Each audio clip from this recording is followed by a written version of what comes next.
It's time for you guys to start being journalists. Before an angry Andrew Baldwin left the courthouse, 13 News overheard him speaking to Richard Allen's wife, saying, "It ain't over.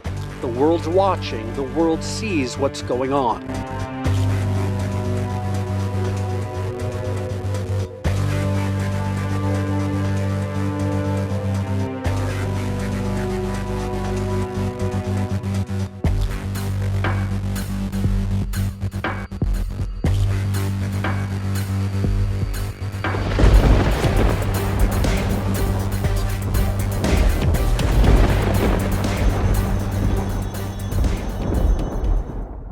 Good morning everyone, my name is Michelle, I hope you're doing well. Welcome to another video. It is Saturday morning, the 4th of November, and yes, we are back on the Delphi case again today.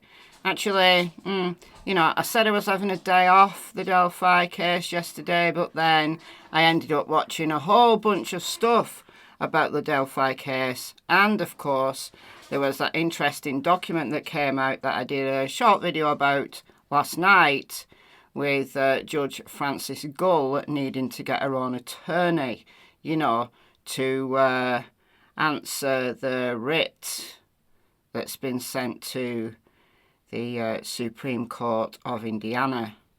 The Attorney General doesn't want to represent her, presumably because he wants to remain objective, or maybe it's because he realises that what she's done is bang out of order and he doesn't want to be on the losing side. I don't know.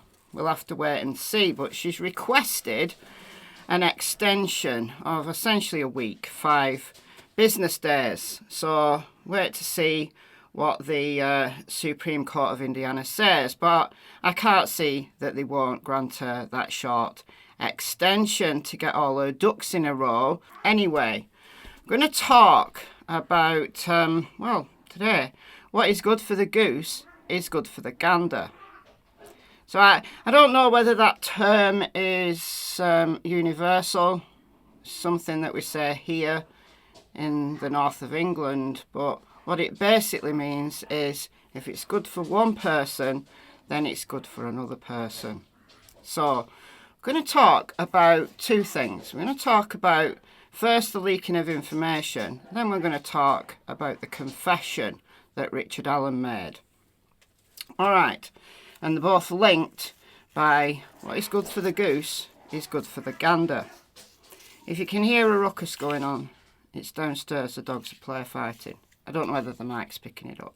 Okay, so I have been watching a whole bunch of Delphi related stuff, going back to the point where the memorandum was released. And I came upon a live stream by the Drunk Turkey Show, which was from about 2 or 3 weeks ago now. And they had Rick Snail on. So Rick Snail was one of the guys mentioned in the documentation regarding the leak of the crime scene photos. So we don't know why Mitch Westerman did what he did. We don't know because the affidavit that he swore by is one of the documents that has been sealed. So we don't know why he did what he did. Friend of Andrew Baldwin. We don't know if in some warped way he thought he was doing a good thing for the defence, or whether it was nefarious and that he was paid to do it. We don't know. We don't know the answer as to why Mitch did what he did, which resulted in the attorneys Andrew Baldwin and Brad Rosie being fired off the case. I say be fired because they now have been fired. They now have been disqualified.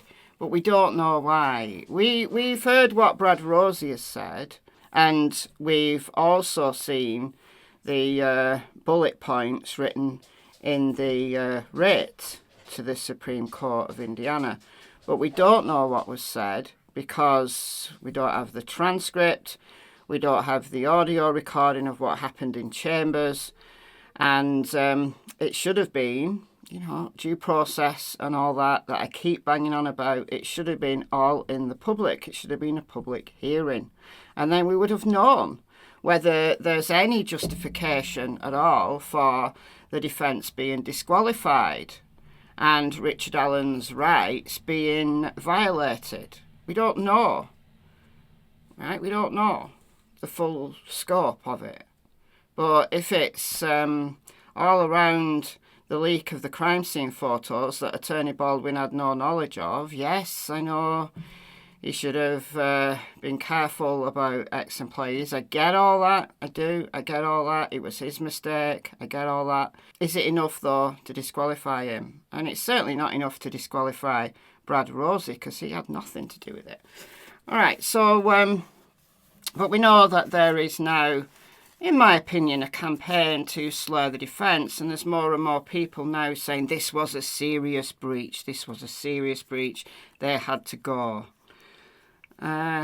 Yeah, because conformity and all that. What's good for the goose is good for the gander, because the attorneys were fired, right? They were fired for leaking information to the public, or at least to podcasters, members of the public. But what about Jerry Holman? Because Rick Snail said this on the Drunk Turkey show. Did the F you saw on the tree, did it resemble this accurately, or was it different? That doesn't look anything like it at all. Okay. It was definitely intentional and definitely meant to look like what it was. I mean, there's no doubt about that. This does not resemble anything I've ever seen. Okay. Yeah, apparently it's supposed to be that. That's what they, I don't remember who it was. I think it was like on Court TV. Somebody that supposedly saw it had brought this image up and saying that this was the F ruin. The story that I got was that this was given to Barbara McDonald by Jerry Holman, Okay. Who is the lead Indiana State Police detective that's working on the case. So Barbara McDonald, who is the podcaster, so again, another member of the public, another podcaster, she has the Down the Hill podcast. She was interviewed on Court TV when all of this Ordinism stuff came out. But Jerry Holman gave her a depiction, presumably it would have been a sketch, of the F tree. And it's that what she gave to Court TV. So I don't know how Rick Snail knows that it was Jerry Holman. Jerry Holman, of course, was one of the members of the Unified Command, one of the detectives on the case, one of the investigators on the case. Jerry Holman mentioned a lot in the memorandum. But I went back to Court TV to see what Barbara McDonald actually said. Here it is. So let's talk some more about this. Joining us right now in studio, co-host and producer of Down the Hill, the Delphi Murders podcast, and Court TV senior writer Barbara McDonald is with us. Barbara, let's start here, okay? You've seen different depictions of those stick formations that everyone's talking about now, these stick formations on the two girls. What have you seen? And let's begin with Abby. All right, so I've been hearing about these stick formations and this image on the tree for a very long time, and very different characterizations than what's in this memorandum. Sources close to the investigation have provided me with drawings of what they say those images look like, the arrangement of those sticks. So let's start with the one of Abby, and it shows 3 sticks. Now, we have not placed her body here because this is how it was provided to me. We don't know exactly what the positioning on top of her was like, but this is supposed to be a representation of what the image looked like, the way the sticks were formed. Now let's put up the image from Libby. And there's 5 sticks involved here by my count. And you can look at these and decide if they look like something to you or look like they're randomly placed. I have spoken to many investigators who were on the scene at the time who say the assumption was they were randomly placed. They did not see a pattern. They didn't see intentionality there. The other thing we have an image of is what was depicted on the tree. And it's described in this memorandum as being the letter F, a rune painted in blood. Blood, right? That was tested, according to the memo, it's Libby's blood, Okay. according to the memo. That's what the defense is saying. Yes. I have not heard that part of it from my sources, but I was given a rendering of what the blood on the tree, or whatever the substance on the tree appeared to be. And That's what we're looking at right now. This is more accurate. Several of the investigators told me they thought that it was a perhaps partial handprint of the person who committed the crime, leaned up against the tree, and that's how it was placed there. So although she doesn't name names, She said that several investigators told her details about the crime scene. One investigator gave her the sketch that Court TV then graphically represented as the F-tree. So what is good for the goose is good for the gander. Why is it okay for investigators on the case to give a podcaster that information? And we don't know whether that's all the information. We don't know what they gave Barbara McDonald. Now, you might say, well, that's not as bad as crime scene photos of children being released. Arguably, yeah, that's not as bad. But we don't know what else the investigators have been telling podcasters. We don't know the answer to that. What is good for the goose is good for the gander, surely. If the attorneys get fired for breaches and leaks, well, why aren't the investigators being fired for the same? It's exactly the same. Now, we don't know when Barbara McDonald was given this information. Was it before the gag order? If it was after the gag order, well, they definitely need firing, don't they? Because they breached the gag order. What is good for the goose is good for the gander. If it was before the gag order, well, okay, they've not breached a gag order, but you guys who say this is a serious breach that Mitch Westerman did, and it's bad, right? It's bad. If it's a serious breach, if this is so bad that the attorneys could not possibly continue and it's the best thing that the attorneys have been fired, well, it's not the best thing for Richard Allen. It's not the best thing for justice. We've no idea how these new attorneys are going to treat Richard Allen. His trial's been delayed until October, so a whole another year to wait. Whereas, jury selection was due to start on January the 8th. But no, I've got to wait a year now. If it was before the gag order, you guys who keep saying that this is a serious breach because it taints the jury pool and it puts information out there that only the killer would know and all of that stuff. Well, yeah. But what if the investigators have been doing that all along? Chew on that. All right, second thing, what's good for the goose is good for the gander. You guys who say Richard Allen must be guilty because he's confessed to his wife and mother, well, okay, all right. There's lots of reasons why people erroneously and falsely confess. If they're mentally unstable, if they are under duress, or because they're guilty. Now, if he truly was, wanting to issue a confession, then wouldn't he just plead guilty and maybe get a slight reduction of his sentence, or he could just roll on anybody else involved and become state's witness. Anyway,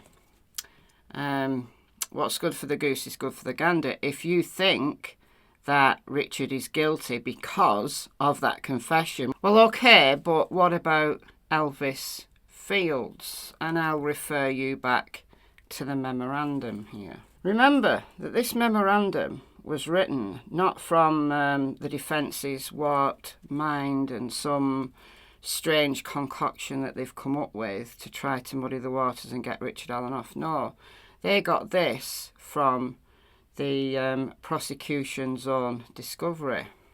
On page 1 of the Odin report, Mary Jacobs, who is Elvis Fields' sister, told law enforcement that on February 14th, so the day after the girls were murdered and the day the girls were found, Elvis was rambling, hyper and borderline incoherent. He was talking about having a brother even though Elvis has no male siblings and was now part of a gang. Elvis told Mary that he had been on the bridge with the 2 girls that were killed. Elvis told her that someone named Abigail was a pain in the ass and a troublemaker. She said Elvis tried to give her a blue jacket. She told him she had her own jacket. So this was the very day the girls were found. Elvis lives, 120 miles away or something in Rushville. Claims that he was visiting a friend in hospital or something on the day of the murders. Or was that the other guy? Anyway, He lives miles and miles and miles away. So how did he know Abby's name? After Elvis made these statements to her sister, Mary Jacobs later became aware of the Delphi murders. So she was not aware of the Delphi murders at the time. She didn't know what he was talking about. She didn't know what Bridgie was talking about, what girl called Abigail he was talking about. But she put two and two together. 2 to 3 weeks later, after Elvis made the statements, Mary and her husband drove to Delphi. Mary talked to law enforcement about the things Elvis had told her on February 14th, but due to the mass amount of tips that were generated, her information may have been overlooked. Okay, that seems to be a recurring theme. All right. I think that must be December 2017. It has to be if you look at the timeline down here. But anyway, so it's several months after. Mary Jacobs enlisted the help of an old acquaintance named Misty Moore. Since law enforcement had not followed up with Mary Jacobs from earlier in the year, she drove to Delphi and described what Elvis had told her. Mary was still concerned that Elvis was involved in the murders, but nothing was being done about it. Misty worked for Homeland Security out of Greenfield, and Mary was hoping Misty could assist in locating someone from law enforcement to become interested in Elvis Fields. Mary talked to Misty, who then passed this information on to the proper law enforcement channels. In January 2018, Mary was interviewed. On February 1st, 2018, State Police gave Mary a polygraph to determine whether Mary was being truthful about what Elvis had told her, and she passed. So was this the polygrapher who died in a mysterious fire? Based on what Mary Jacobs told law enforcement in January 2018, and based upon Mary Jacobs passing a polygraph, law enforcement interviewed Elvis on February 27th, 2018. Jerry Holman, one of the investigators from Unified Command, one of them, allegedly, who's been passing information on to podcasters, allegedly, okay, conducted an interview with Elvis. Kevin Murphy was also present during that interview. Elvis agreed to take a mouth swab that would be used for DNA. Jerry Holman and Kevin Murphy, both with the state police, explained the purpose of the mouth swab. So Elvis was aware that the DNA from his mouth swab would be compared with any DNA from the crime scene. At the conclusion of the interview, Trooper Murphy dropped Elvis off at his trailer. As described on page 1 of the Odin report, after Elvis exited the police vehicle and walked towards his trailer, Elvis turned round before entering his house and walked back to Trooper Murphy's vehicle. When Elvis came near the squad car, he posed the question, what would happen if his spit was found on one of the girls? But he had an explanation. Would he still be in trouble? Elvis then walked back to his trailer. So I'd have hauled him right back in for questioning. I don't know about you, but no.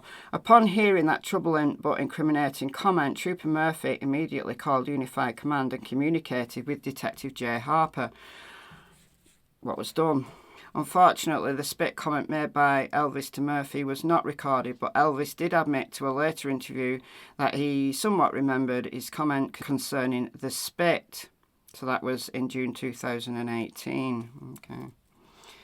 All right. On August 22nd, Elvis's other sister, Joyce Moffat, was interviewed by law enforcement. So we're now like 18 months later. Murphy and Ferenczi, the one from the FBI who was shot dead by an ex-correction officer.